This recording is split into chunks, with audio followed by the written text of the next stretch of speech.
Before we begin, let me ask you something. Simple. When was the last time you truly wondered why you exist? Not scrolled past the question, not joked about it, not distracted yourself from it. I mean really wondered. Because most people don't. They live, they grow, they work, they worry, they age, and somehow never stop to ask, what is all this? And that's exactly where Sophie's world begins. Not with a war, not with a prophecy, not with a hero, but with a question. One ordinary day, a 14-year-old girl named Sophie comes home from school. Nothing special, no destiny, no magic, just a mailbox. She opens it. Inside, a single piece of paper. It doesn't say who it's from. It doesn't explain anything. It asks only this: who are you? That question might sound harmless, but my friend, that question has haunted humanity for thousands of years. And Sophie does what most people do at first. She shrugs it off. But then another letter arrives. Where does the world come from? And suddenly, something cracks open inside her. Because once that question enters your mind, you can never unthink it. My friend, this book is not really about Sophie. It's about you. It's about the moment when the world stops feeling normal and starts feeling strange. The moment you realize this life, this reality, this universe is not obvious at all. Shh. Think about it. You exist. You are conscious. You are aware that you are alive. And yet, most of the time, you live as if this is normal, as if it doesn't deserve questioning, as if existence itself is not the greatest mystery you will ever encounter. And that's where Sophie's world does something dangerous. It reminds you of something you forgot. That before society trained you, before routines hypnotized you, before answers were handed to you, you were curious. As a child, you asked, why is the sky blue? Why do we die? Where was I before I was born? Who decided what is right and wrong? Why does anything exist at all? And slowly, the world told you to stop asking. Don't think too much. That's just how it is. Focus on your future. Be practical. Grow up. And so you did. You grew up, but your wonder died quietly. Sophie's World is not a philosophy book disguised as a novel. It's a wake-up call disguised as a story. It whispers, hey, you're alive inside a mystery. And once you hear that whisper, the world never looks the same again. Here's the strange part, my friend. The deeper Sophie goes into philosophy, the more she realizes someone is teaching her. Someone knows she exists. Someone is guiding her thoughts. And slowly, the most terrifying question appears. What if Sophie herself is part of a story? What if your life is shaped by ideas you never consciously chose?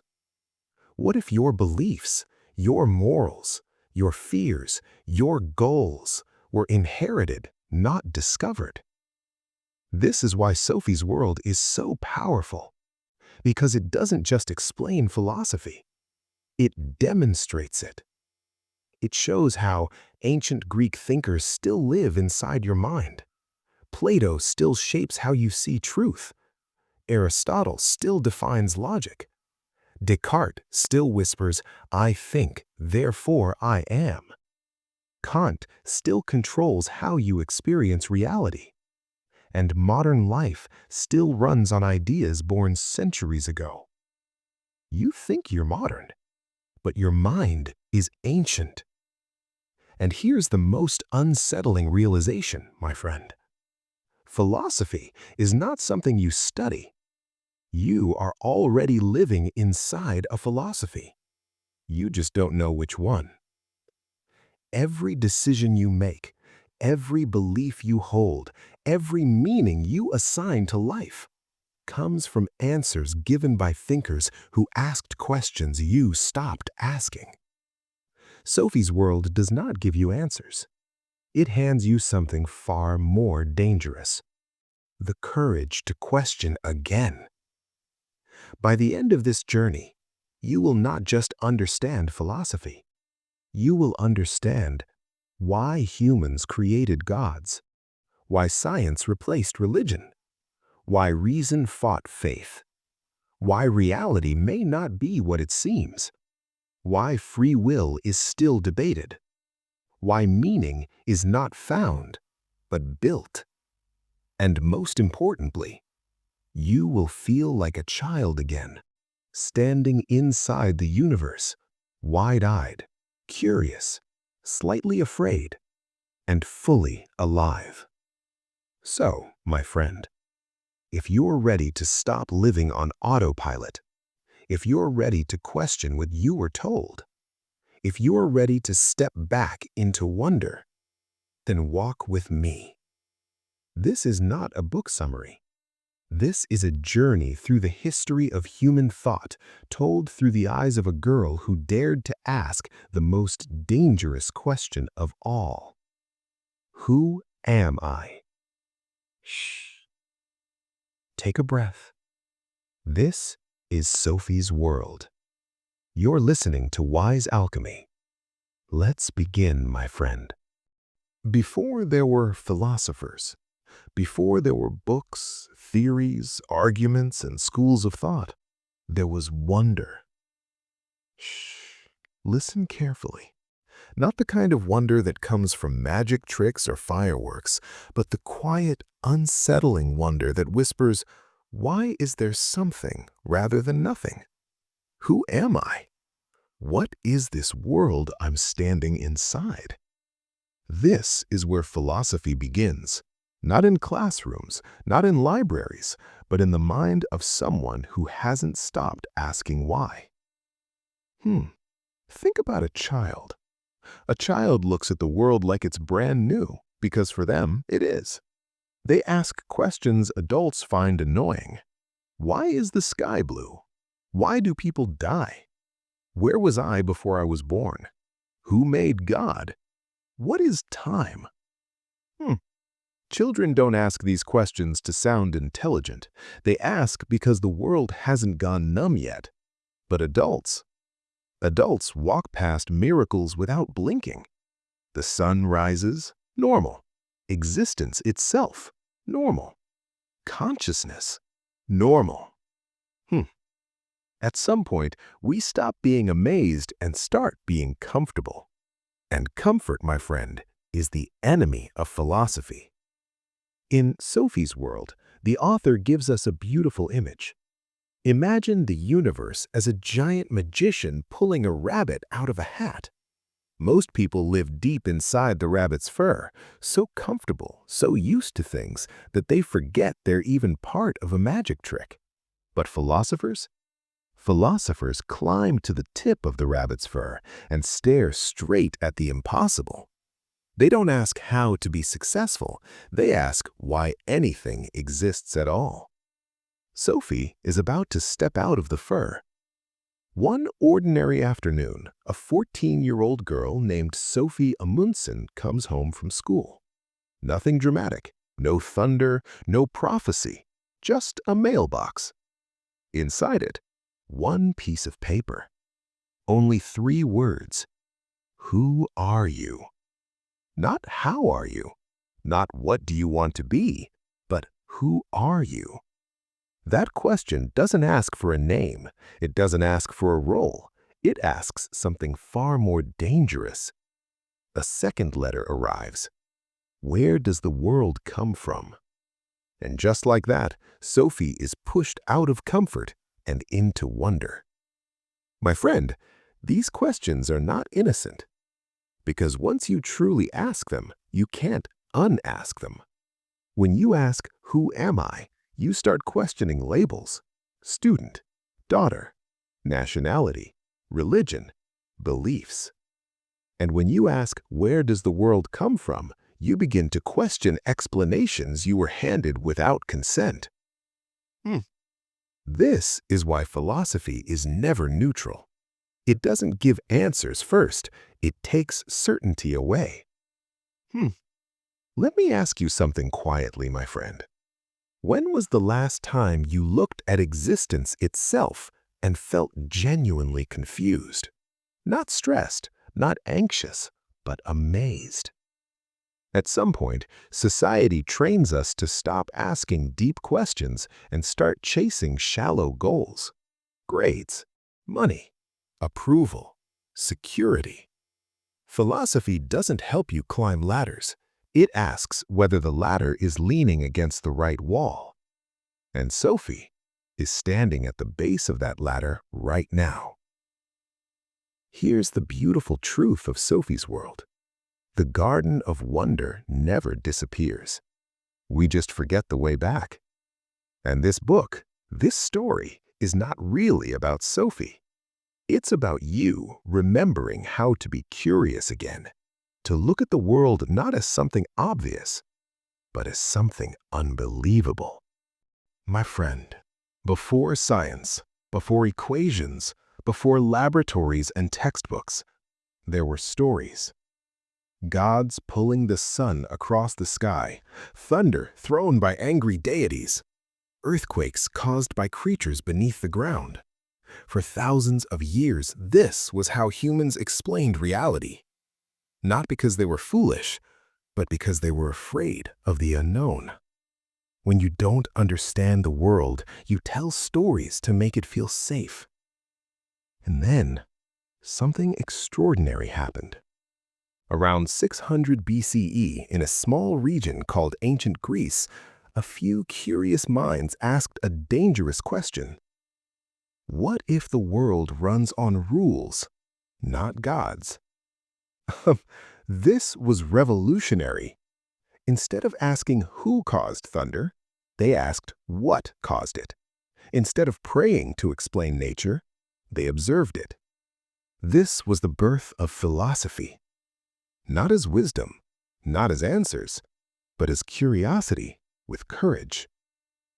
One man stood at the beginning, Thales of Miletus. He looked at rivers, rain, oceans, clouds, and said something simple but explosive. Everything comes from water. Now, was he right? Not really. But that's not the point. For the first time in history, someone tried to explain the universe without myths. No gods, no legends, just observation and reason. Thales wasn't trying to be correct. He was trying to understand. And that changed everything. Thales had a student, and the student disagreed with the teacher. Anaximander said, "The source of everything cannot be water. It must be something infinite, undefined." He called it the apeiron, the boundless, the unknown. Notice something important, my friend. Philosophy didn't begin with agreement. It began with respectful disagreement. Anaximander wasn't destroying Thales' idea. He was expanding it. This is how thinking evolves. Heraclitus, everything flows. And then came Heraclitus, dark, poetic, uncomfortable. He looked at the world and said, everything flows. Nothing stays the same. You cannot step into the same river twice because the water has changed, and so have you. Fire, he said, is the symbol of reality, always moving, always transforming. Conflict isn't a problem. It's the engine of existence. Shh. Pause here. Think about your own life. Your body changes. Your thoughts change. Your fears change. Your beliefs change. And yet, we cling to permanence. Heraclitus whispers across time, "You suffer because you resist change." Somewhere far away from ancient Greece, a girl named Sophie is reading these ideas for the first time. And something inside her shifts. She realizes the world isn't a fixed story, it's a question still unfolding. The myths she grew up with, the assumptions she inherited, they are not final.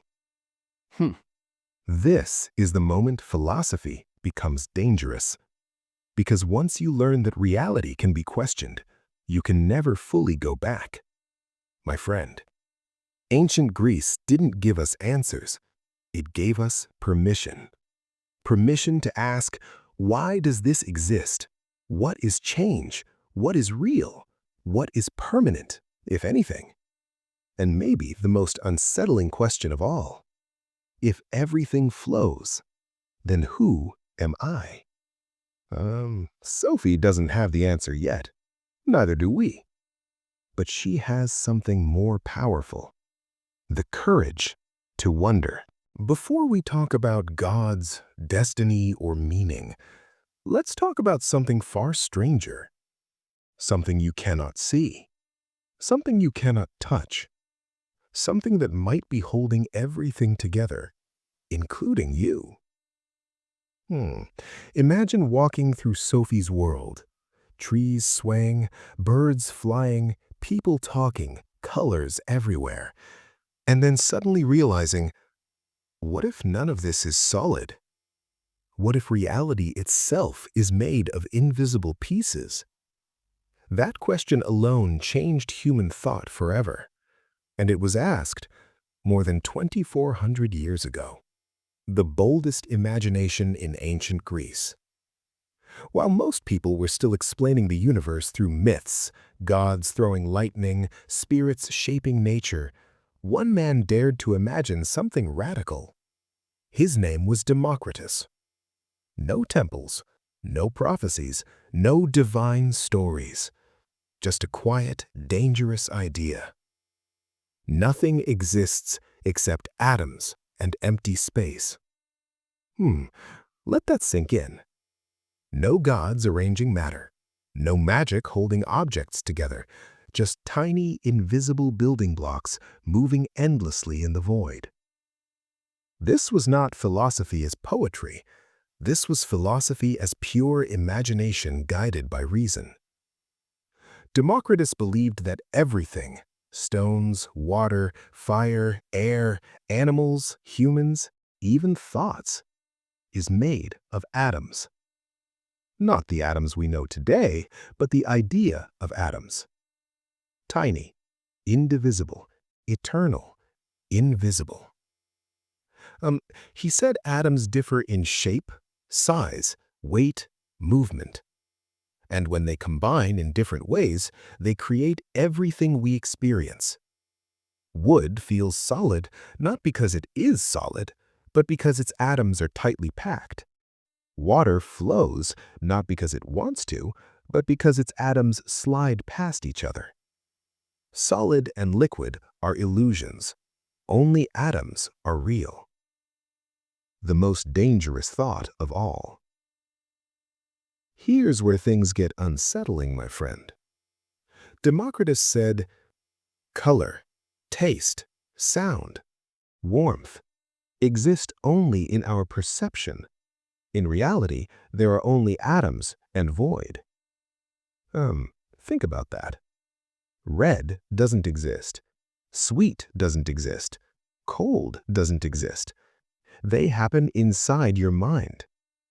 What you experience as reality might not be more than your senses translating atomic motion. What if the world you see is just a mental interface, not the truth itself? Here's the part that should make you pause. Democritus had no microscopes, no experiments, no equations, no technology. And yet, modern science says matter is made of atoms. Atoms are mostly empty space. Reality is probabilistic. Particles behave like waves. Observation changes outcomes.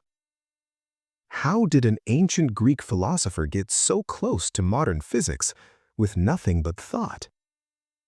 Sophie's world wants you to feel this wonder, that philosophy is not outdated, it's the root of science itself.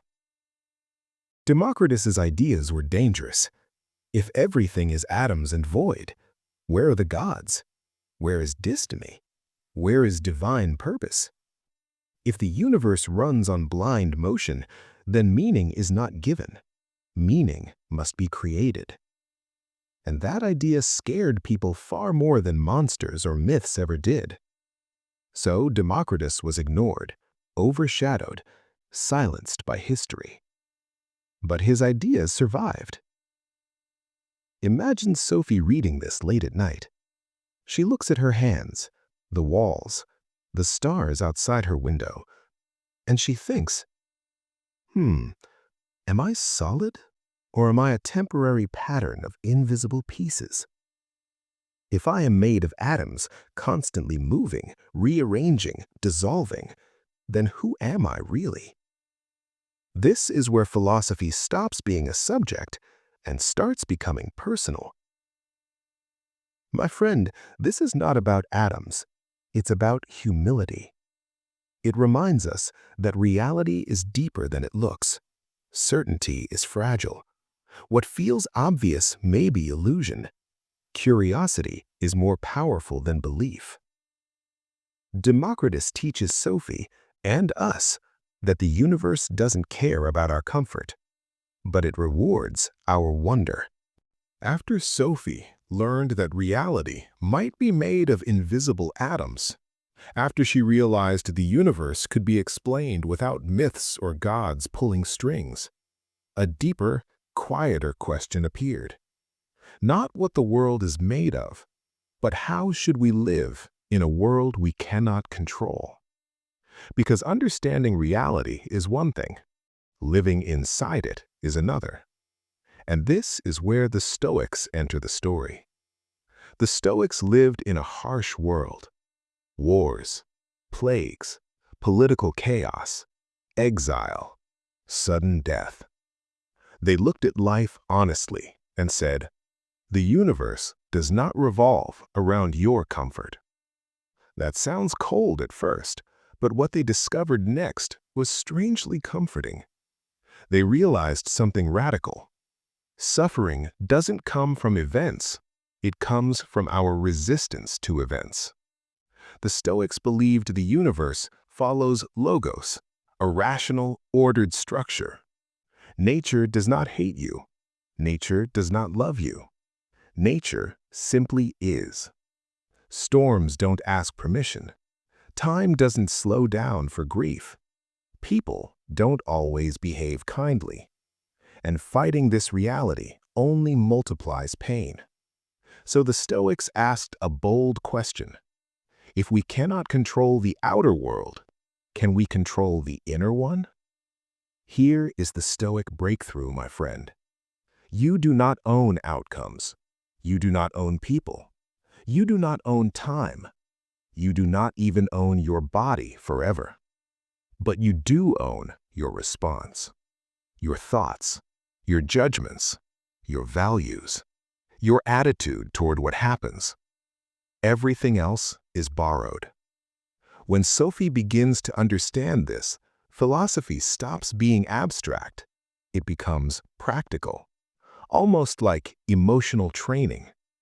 The Stoics didn't promise happiness. They promised freedom. Freedom from panic.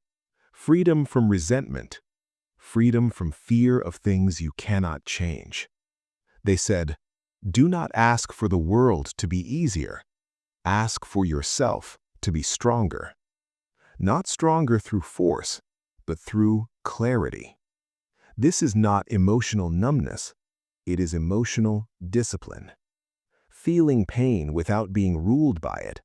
Feeling fear without surrendering to it. Feeling loss without losing yourself. Think about Sophie's world. School pressure, uncertainty, questions about identity, a future she cannot see clearly. Doesn't that sound familiar? The Stoics whisper across time, focus only on what is yours to carry. Your effort, your honesty, your integrity, your curiosity. Everything else, let it flow. Peace is not found in controlling chaos. Peace is found in standing still inside it. Acceptance, as Stoics say, is not giving up. It is understanding reality clearly and choosing not to fight what cannot be changed. When Sophie learns this, she begins to see philosophy not as knowledge, but as a way to breathe in a noisy, unpredictable world. My friend, can peace exist in chaos? The Stoics would smile softly and answer, peace is not the absence of chaos. It is mastery of the self within it. History is full of kings, warriors, conquerors, and heroes. But philosophy remembers a man who owned nothing, wrote nothing, ruled nothing, and yet shook the foundations of an entire civilization. His name was Socrates. And the most dangerous thing about him was not his strength, not his influence, not even his ideas. It was his questions. I know that I know nothing. Imagine standing in a city that believes it already knows everything. Athens, proud, powerful, confident. A city of politicians, poets, generals, and teachers, all claiming wisdom. And then comes Socrates, walking barefoot through the marketplace, looking at the so-called wise men and saying, I know that I know nothing. That wasn't humility. That was a philosophical bomb. Because the moment someone admits ignorance honestly, everyone pretending to be wise suddenly feels exposed. Socrates didn't claim knowledge. He claimed honesty. And that alone made him dangerous. My friend, Socrates never gave lectures. He never stood on a stage. He never said, this is the truth. Instead, he asked, what is justice? What is courage? What is goodness?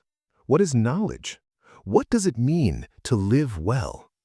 And when someone answered confidently, he asked another question, and another, and another, until the answer collapsed under its own weight. This method became known as the Socratic method, not attacking people, not insulting them, but gently leading them to realize they didn't understand what they thought they understood. Can you see why that's terrifying?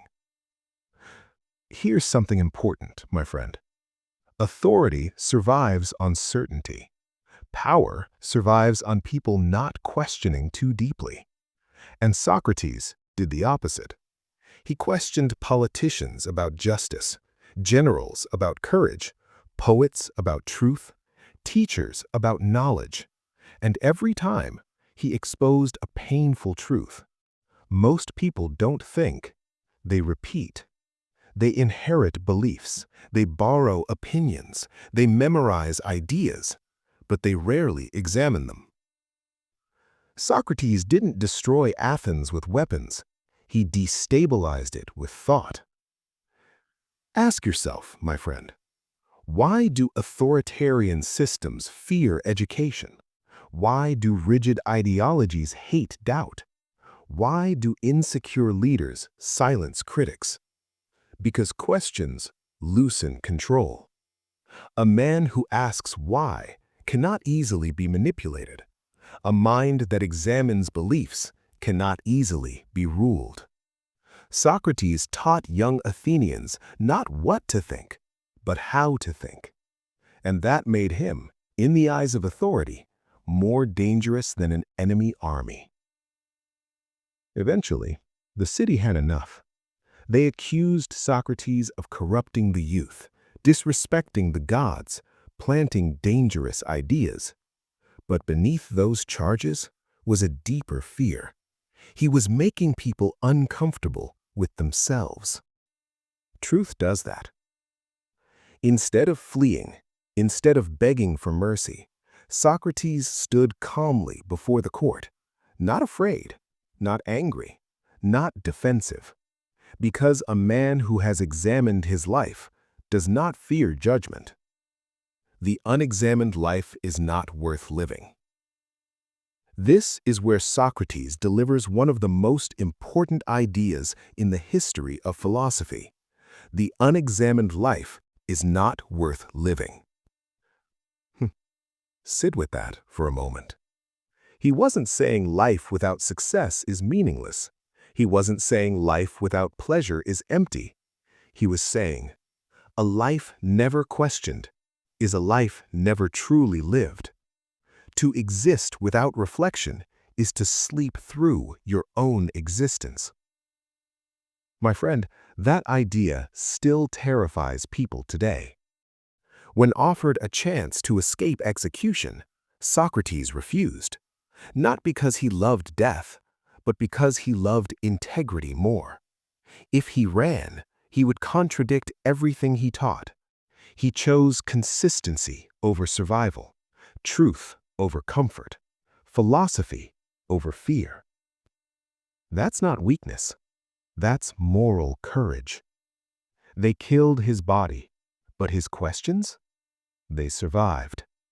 Every time you ask why instead of accepting, every time you doubt inherited beliefs, every time you examine your own life honestly, Socrates is alive.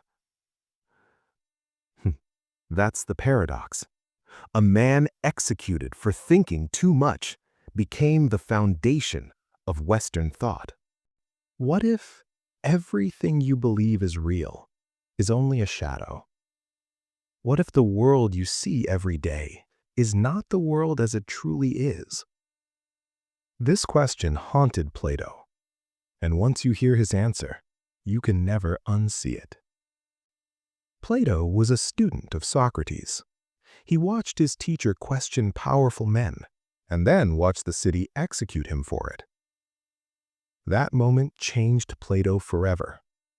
He realized something terrifying. If a society can kill its wisest thinker, then truth and power are not friends. From that realization, Plato asked a deeper question than Socrates ever could. Why do humans reject truth when it threatens comfort? The answer became one of the most famous stories in philosophy.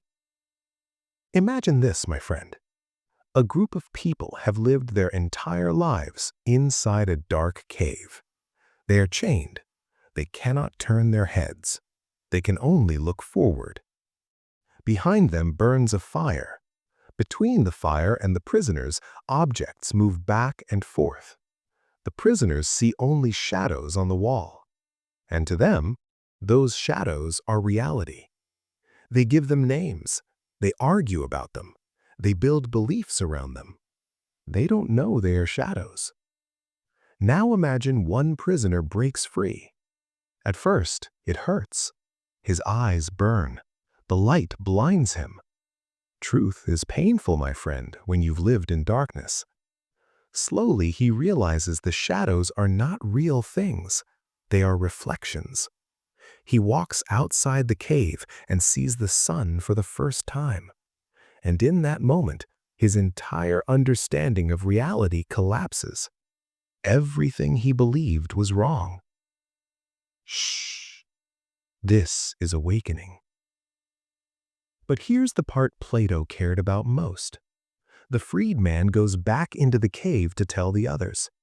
And what happens? They laugh at him. They call him mad.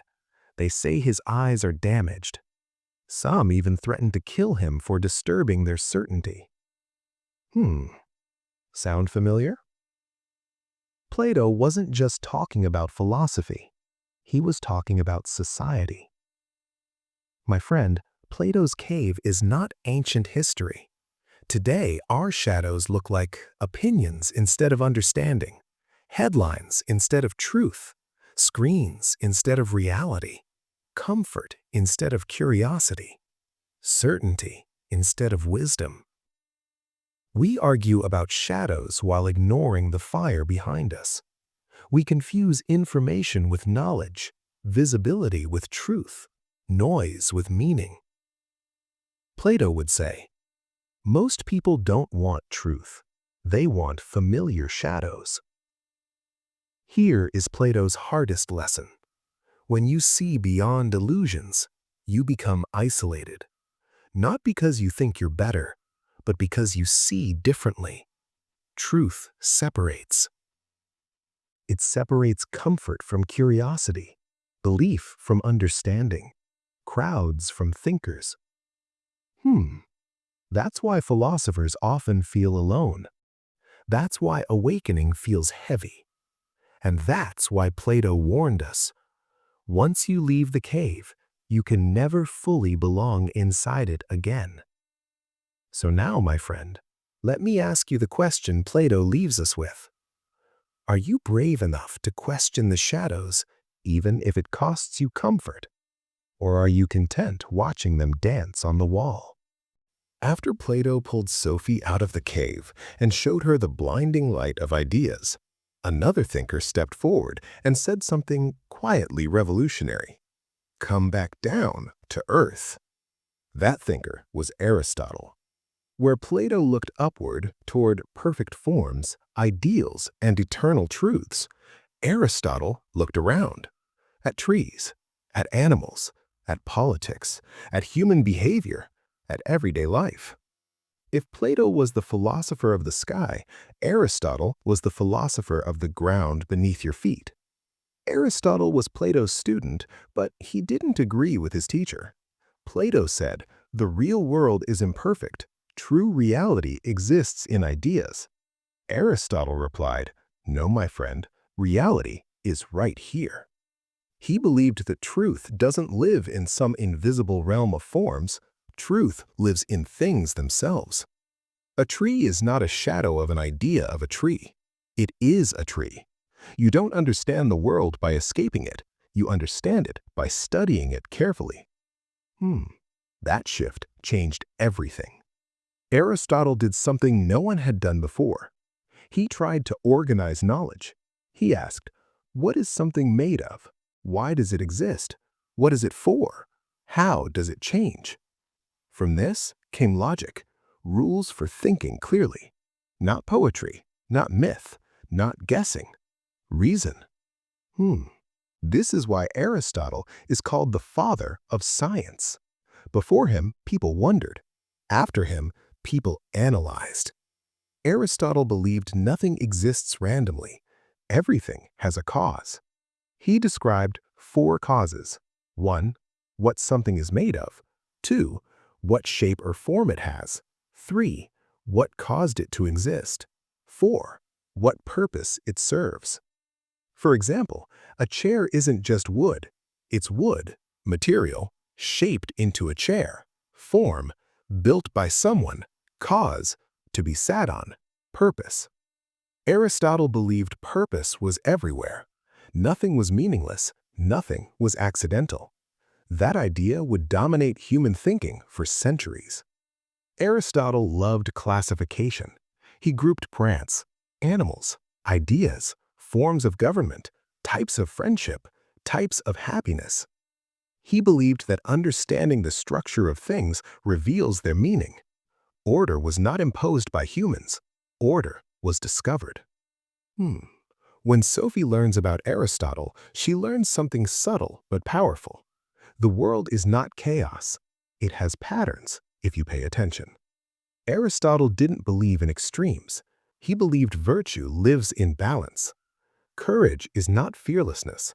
It's the balance between fear and recklessness. Generosity is not excess. It's the balance between greed and waste.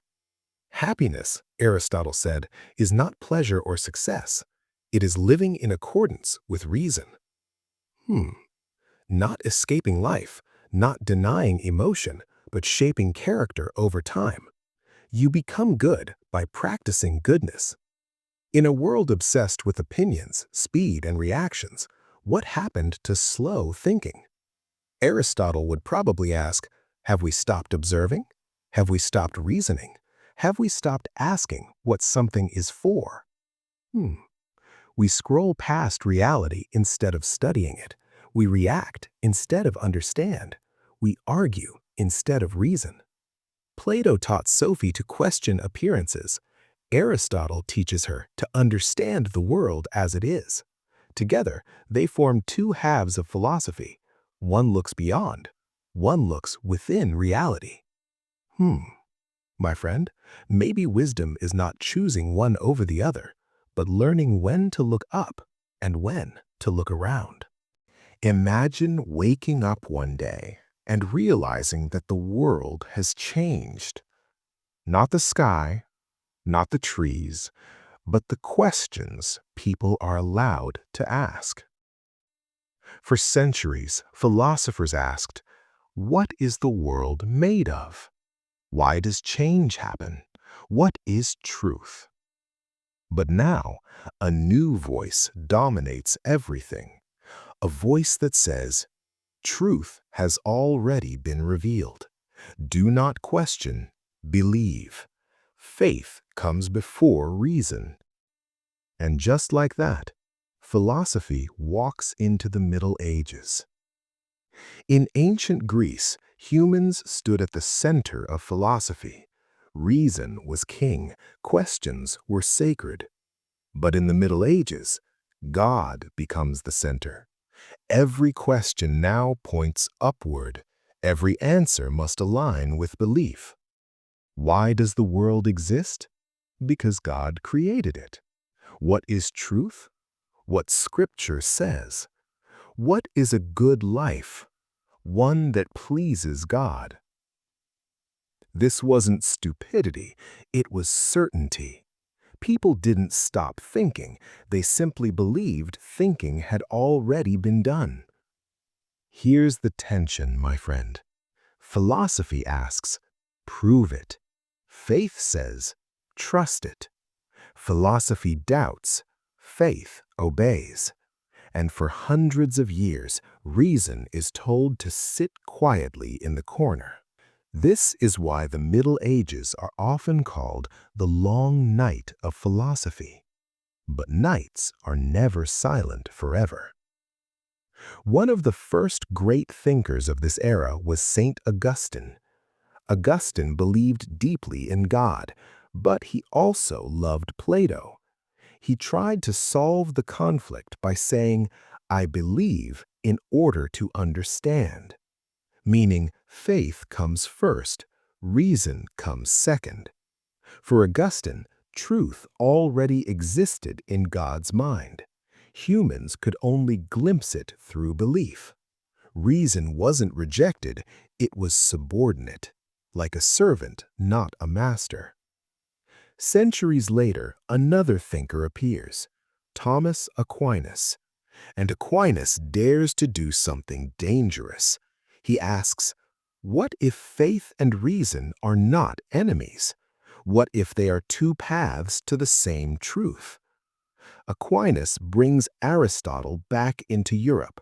Logic returns, cause and effect return, structure returns. He argues, some truths come from reason, some truths come from revelation.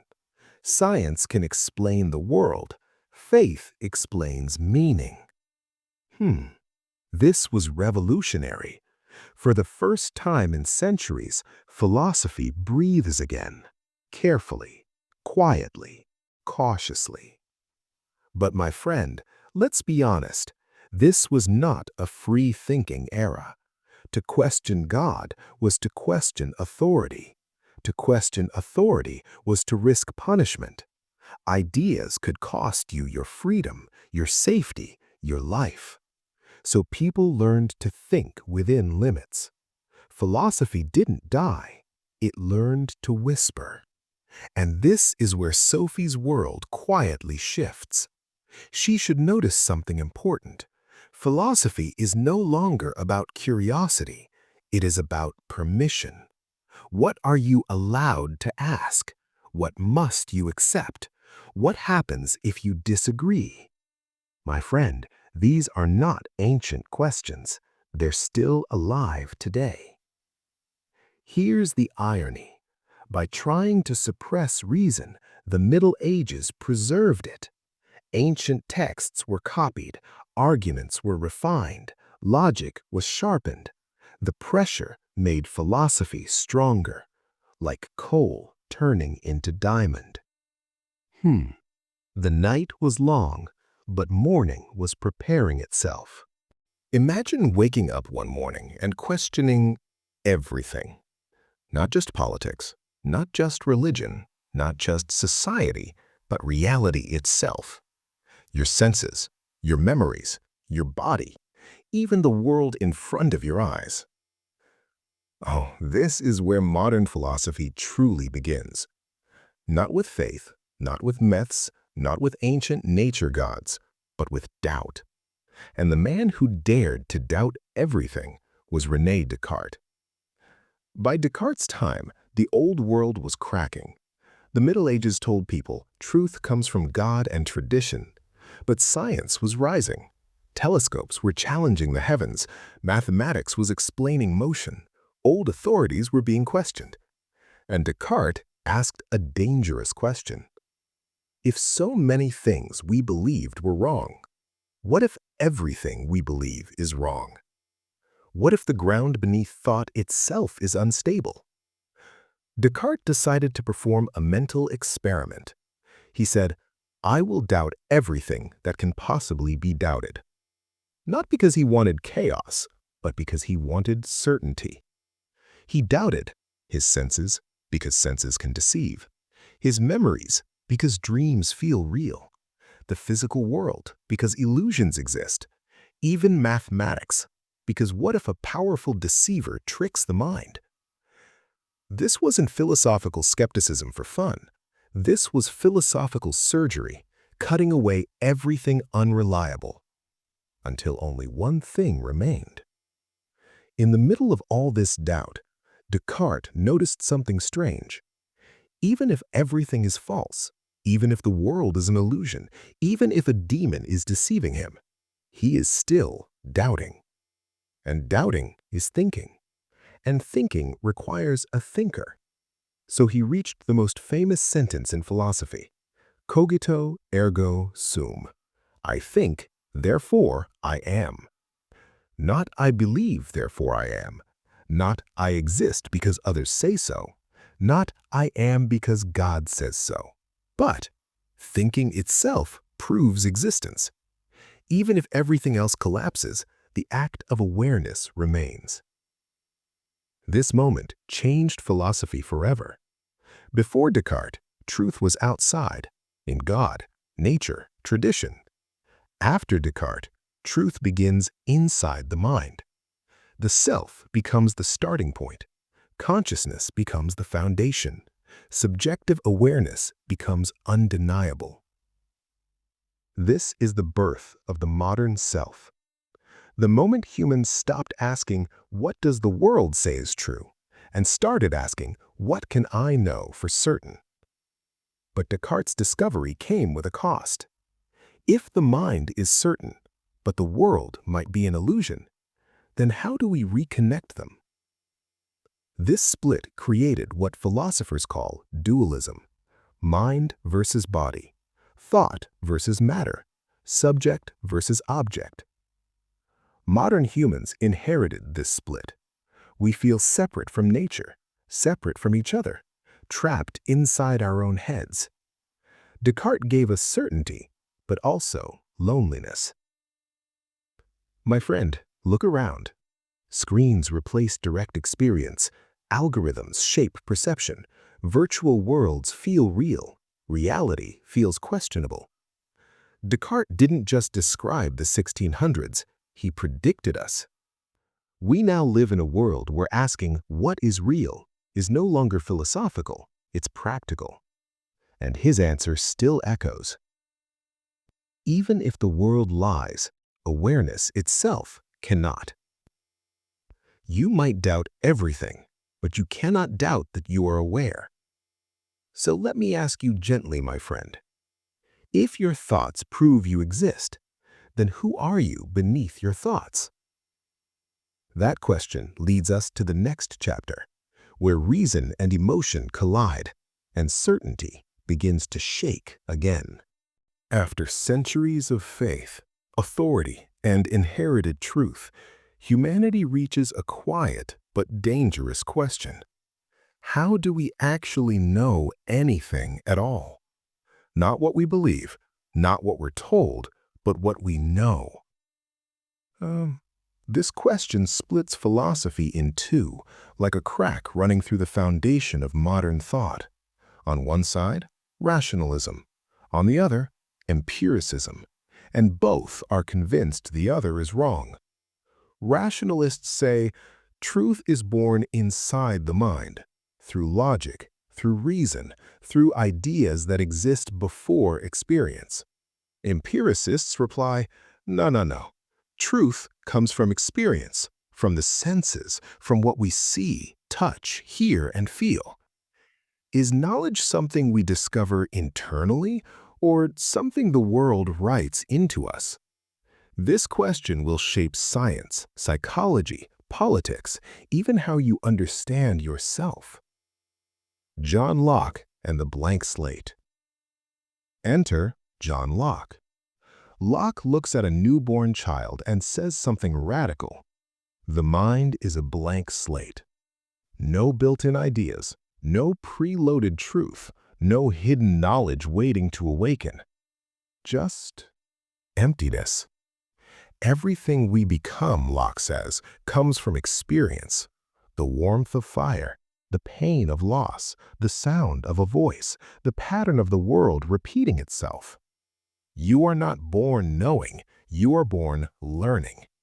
This idea quietly changes everything. If knowledge comes from experience, then education matters more than bloodline, environment matters more than destiny, and authority loses its grip. Dangerous ideas again. Now comes David Hume, and my friend, this is where things get uncomfortable. Hume asks a simple question. How do you know the future will resemble the past? You believe the sun will rise tomorrow. But why? Because it always has? That's not proof, that's habit. Hume argues that cause and effect is not something we see in the world, it's something the mind assumes.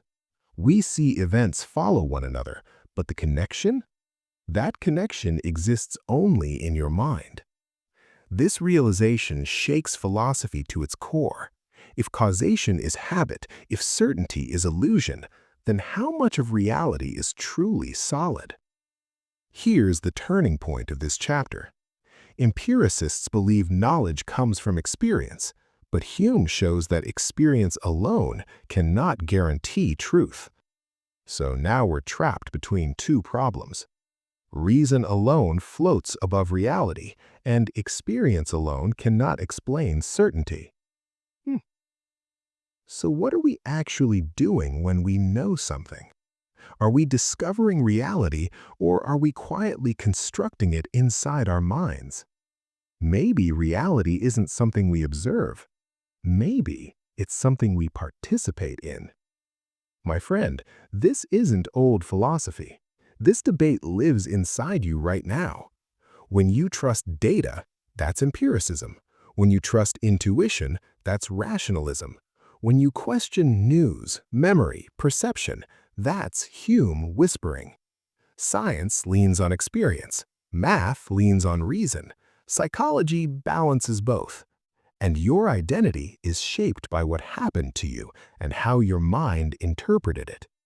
You are the battlefield where this war continues. So, let's end gently. Empiricism taught us humility.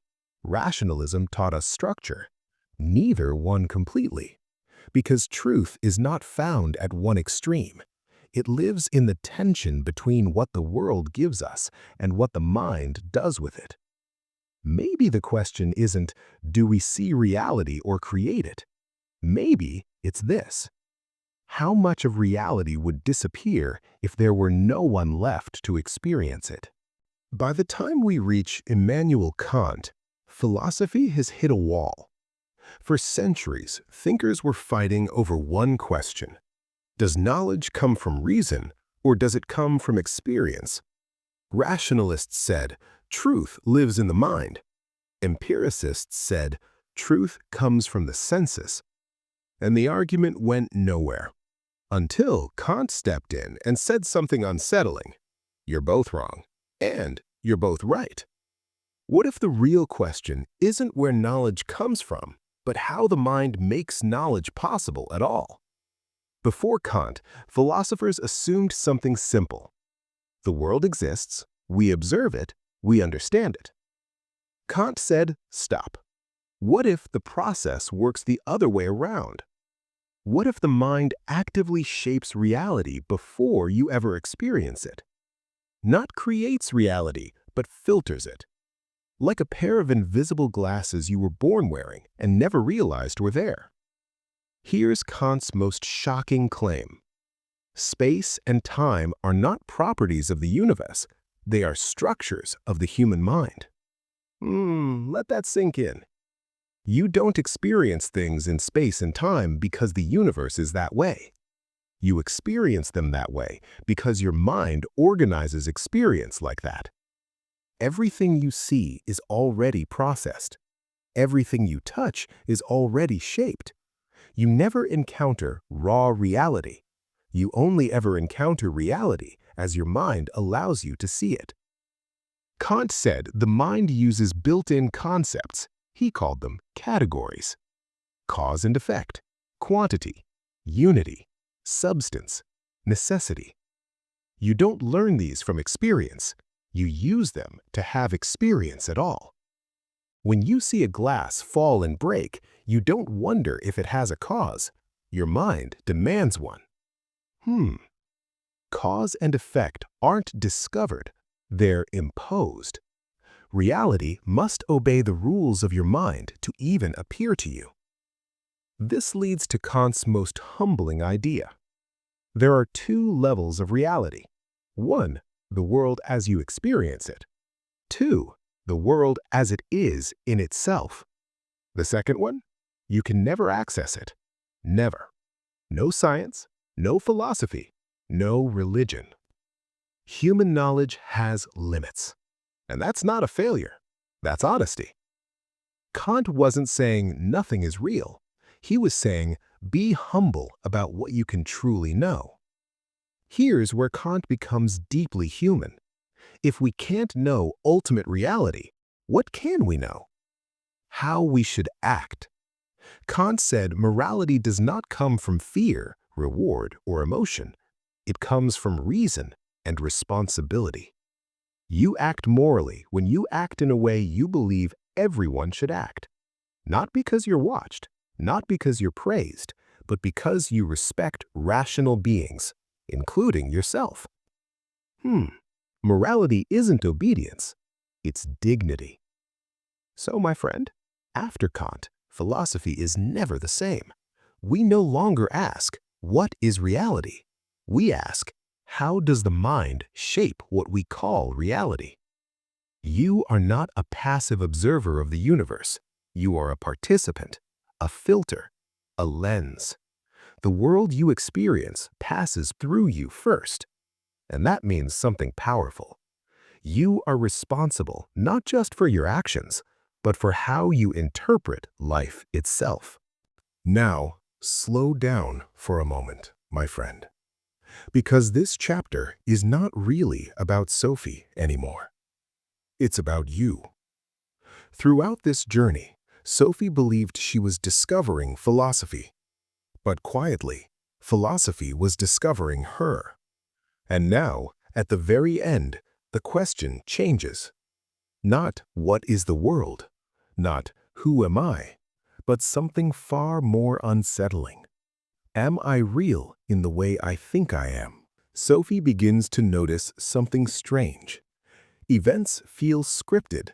Letters arrive at the perfect moment. Philosophers appear exactly when needed. almost as if her life itself is being written.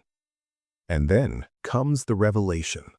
Sophie is a character in a book, a creation inside someone else's imagination. At first, this feels terrifying, because if Sophie is written, then her choices feel borrowed, her freedom feels questionable, her reality feels fragile. Doesn't that feeling sound familiar? Sophie asks the question we all avoid. If my world is shaped by forces I don't see, am I truly free? And philosophy answers softly. Freedom does not mean controlling the world. Freedom means becoming aware of it. Most people live like characters who never realize they're in a story. They follow routines. They accept beliefs. They inherit meanings. They never question the script. Sophie is different. She wakes up. Here is the quiet truth of Sophie's world, my friend. You don't escape reality by breaking it. You escape by understanding it. Sophie may be written, but now she knows she is written. And that awareness changes everything. Because once you see the strings, they lose their power. Philosophy doesn't free you from being human. It frees you from being unconscious. This is why philosophy is not a subject, it's a state of mind. Children ask why naturally.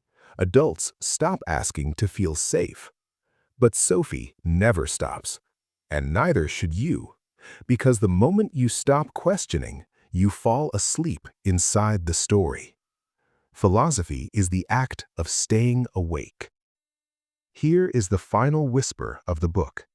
You are not outside this story. Your beliefs were shaped. Your values were inherited. Your fears were taught. Your reality was filtered. And yet, you can still ask. You can still doubt. You can still wonder. You can still wake up. My friend, that is real freedom. Not knowing all the answers, but refusing to stop asking. Philosophy doesn't tell you what to think. It teaches you how to think. It doesn't give you comfort. It gives you clarity. It doesn't promise certainty. It offers awareness.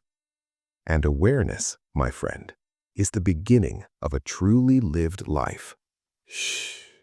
Close the book gently, but don't close your curiosity.